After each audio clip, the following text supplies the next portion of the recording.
चुनावी सरगर्मी के बीच सियासी दिग्गज ताबड़तोड़ रैली और जनसभा कर रहे हैं। सहारनपुर के बाद बुलंदशहर सांसद डॉक्टर भोला सिंह के समर्थन में जहांगीराबाद में जनसभा को संबोधित करने बुलंदशहर पहुंचे केंद्रीय रक्षा मंत्री राजनाथ सिंह ने कांग्रेस व इंडी अलायंस पर जमकर निशाना साधा। जनसभा को संबोधित करते हुए राजनाथ सिंह ने बोले कि भाजपा जो कहती है वो करती है। उन्होंने कहा कि 2019 में हमने अपने घोषणा पत्र में देश की जनता से जो वादे किए थे वो सभी पूरे किए गए।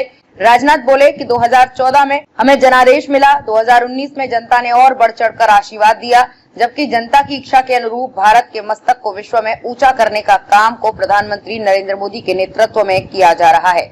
राजनाथ बोले कि पहले भारत को गरीब और कंगालों का देश कहा जाता था, मगर अब भारत के वैज्ञानिक धरती पर ही नहीं चंद्रमा पर भी लैंडिंग करने में कामयाब होते हैं। राजनाथ सिंह ने दावा किया कि 2024 के चुनाव के बाद सभा समाप्त हो जाएगी और कांग्रेस के बारे में लोग पूछेंगे कि कौन कांग्रेस। राजनाथ सिंह ने कहा कि संसद में बहुमत मिलते ही हमने चुटकी बजाकर 3 तलाक की प्रथा को खत्म कर दिया। तुष्टीकरण की राजनीति पर वार करते हुए राजनाथ बोले कि मैं मुस्लिम भाइयों से अपील करता हूं कि किसी के बहकावे में बिल्कुल ना आए। हम लोग जात, पंथ, मजहब की नहीं बल्कि इंसाफ और इंसानियत की राजनीति करते हैं। उन्होंने कहा, मैं गारंटी लेता हूं कि जिस भी मजहब के लोग भारत के नागरिक हैं, कोई माई का लाल उसकी नागरिकता नहीं छीन सकता। राजनाथ बोले कि हमने वादा किया था कि जिस दिन बहुमत मिल जाएगा हम अयोध्या की धरती पर भगवान राम का भव्य मंदिर बनाएंगे। हमने वो कर दिखाया। वो बोले कि मुझे याद है कि जब 2017 का विधानसभा का चुनाव चल रहा था तो इन लोगों ने नेगेटिव चलाया कि भाजपा से उत्तर प्रदेश के पिछड़े नाराज हैं। 2019 में चलाया कि ब्राह्मण नाराज है। 2022 में नेगेटिव चलाया कि जाट नाराज हैं। अब ये चला दिया कि राजपूत नाराज हैं, लेकिन कांग्रेस या सपा ये मानने को तैयार नहीं है कि इनसे पूरी यूपी नाराज है। सपा पर तंज कसते हुए राजनाथ सिंह बोले कि सपा की हालत ये हो गई है कि वो रोज प्रत्याशी बदलती है, जबकि कांग्रेस को प्रत्याशी नहीं मिल रहे हैं। बता दें कि केंद्रीय रक्षा मंत्री राजनाथ सिंह जहांगीराबाद स्थित अनाज मंडी में भाजपा प्रत्याशी डॉक्टर भोला सिंह के समर्थन में आयोजित जनसभा को संबोधित करने के लिए पहुंचे थे।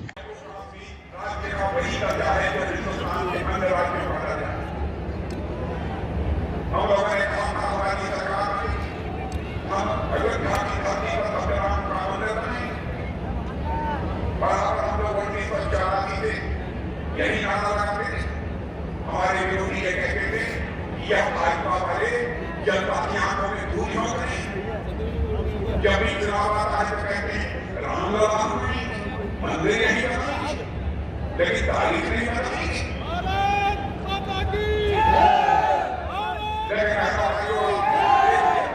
जो कुछ भी हमने कहा था वो करके दिखाया है। और भाई जरूरी को रामलला अपनी झोपड़ी से निकलकर आकर अयोध्या में अपने महल में बैठ चुके हैं। बहनों भाइयों, मैं समझता हूँ कि राम राज्य का भारत ऐसे रहनी चाहिए।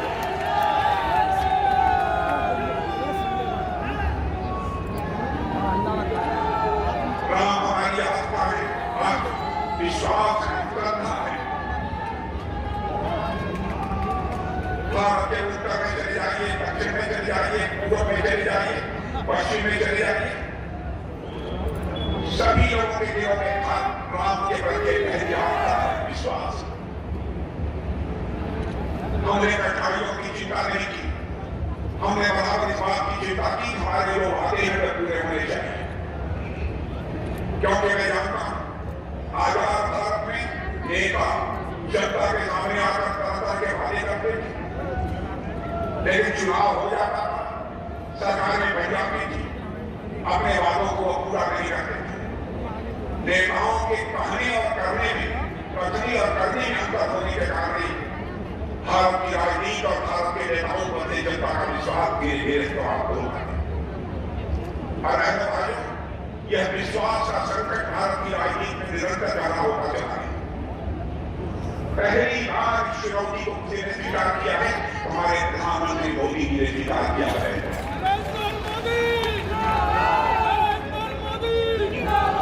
देश की जनता भी समझने लगी है, ये लोग जो कहेंगे वो करेंगे। हम लोगों ने कहा था हम आएंगे, नागरिकता का कानून पास करेंगे, यहाँ पर हिंदू मुस्लिम का लोग खेल खेलेंगे। भाइयों, जितनी हमने राजनीति की है, समाज को बांट कर कभी राजनीति नहीं की है। हमने हिंदू, मुसलमान, ईसाई इस आधार पर बांट कर हम लोगों ने राजनीति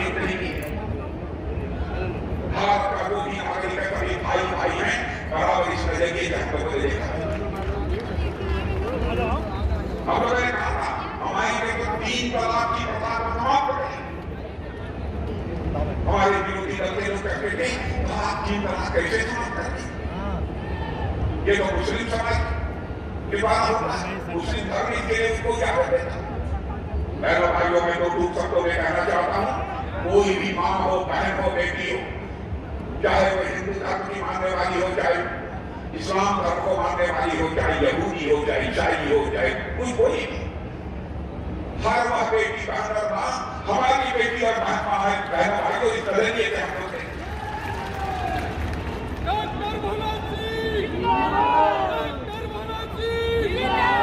हम कैसे इस बात की इजाजत दे सकते हैं कि आप किसी से शादी कर लीजिए और 10 दिन के बाद 3 बार तलाक बोलकर आपसे छुट्टी करनी, यह हमारे लिए कृत्य कम जब भारतीय जनता पार्टी तब कई विचार नहीं कर सकती। सरकार करे या न करे, सरकार भाड़ में जाए हमको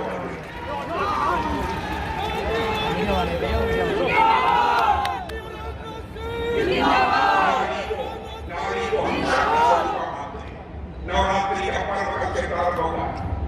शक्ति की हम लोग पूजा करते हैं, यह हमारा भारत का चरित्र है। हम लोग नागरिकता कानून समाप्त कर देंगे, कर दिया क्योंकि हम लोग कहते हैं कि हिंदू मुसलमान के बीच हम नफरत पैदा कर रहे हैं। पहले दुनिया के दूसरे देशों में हम लोग जाते थे और अंतर्राष्ट्रीय मंचों पर कुछ बोलते थे, हम लोगों की बातों को नीति का भेदभावपूर्वक किया जाना चाहिए, नहीं किया जाता। लेकिन आज दुनिया में किसी भी देश में हम जाते हैं, किसी भी मंच पर भी हम बोलते हैं, तो सारी दुनिया कान खोलकर सुनती है कि भारत बोल क्या रहा है। यह भारत की हैसियत सारी दुनिया में बनी, बहुत ही सम्मान के नजरिए से भारत को सारी दुनिया में देखा जा रहा है।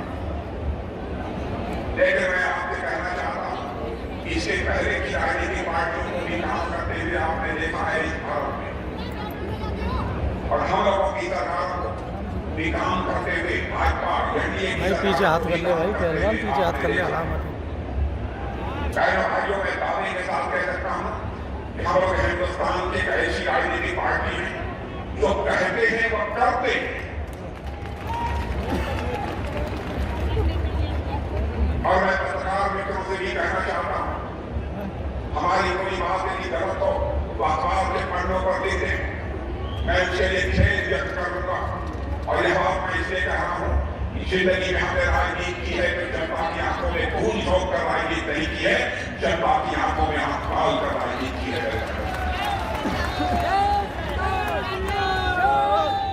मैंने अपने घोषणा पत्र में जो कुछ भी कहा, जब भी चुनाव आया, मैं आपको याद कराना चाहता हूं 2014 में भी अपने चुनावी घोषणा पत्र में जो भी वादे किए थे हम लोगों ने अब शख्सा अपने वादों को पूरा किया। उस समय 2014 में भारतीय जनता पार्टी का राष्ट्रीय अध्यक्ष मैं ही था।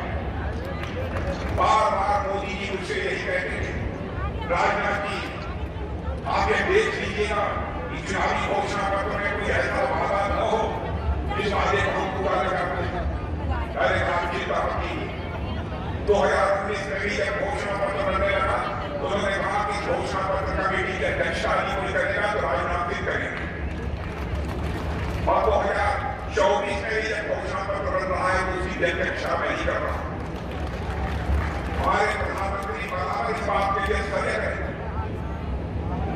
जो कुछ भी घोषणा पत्र में कहा जाए उसका अक्षरशः पालन यह होना चाहिए।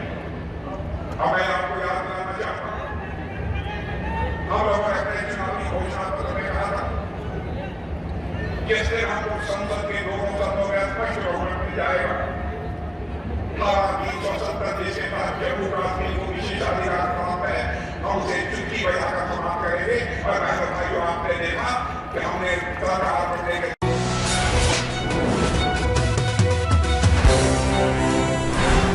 देश के सबसे बड़े सूबे की हर छोटी बड़ी खबर के लिए देखते रहिए उत्तर प्रदेश न्यूज।